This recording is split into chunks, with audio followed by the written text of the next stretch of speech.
Katika mkutano wa hadhara ulioitishwa na tume hiyo wenye lengo la kutoa elimu ya haki za binadamu na utawala bora katika kata Olupalilo, wananchi hususan wanaume wamesema limeibuka wimbi la wanawake kupiga wanaume, na hata kesi zinapopelekwa serikalini viongozi wanapuuza malalamiko ya wanaume. Hivyo wanaomba tume iwasaidie kutoa elimu kwa wanawake ili kulinda haki zao. Tunashukuru kwa kupata semina hii ama darasa hili. Ijapokuwa swali langu limemezwa sana na mjumbe aliyepita. Nikimaanisha labda mimi napigwa nyumbani na mke wangu.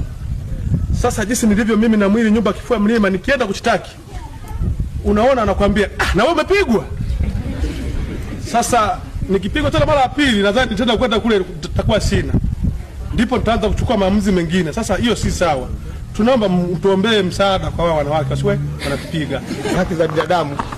Mimi sikitiko langu ni kwamba kwa upande wa wanawake tunapigwa sana mitaani. Alafu kienda ofisini unawekwa ndani mwanaume. Kwa hiyo tumeshindwa ujanja, tunaogopa hata kusema. Wanasema kwa nini upigwe na mwanamke?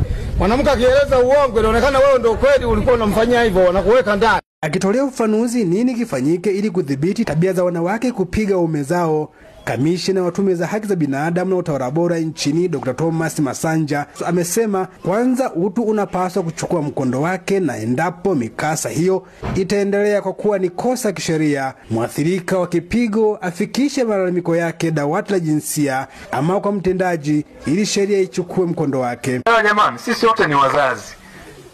Wazazi, mme, mke. Tuheshimiane, nadhani tukiheshimiana tutafika swala la kupigana. Lakini kama imefikia huko, nimesema hapa kuna dawati la jinsia.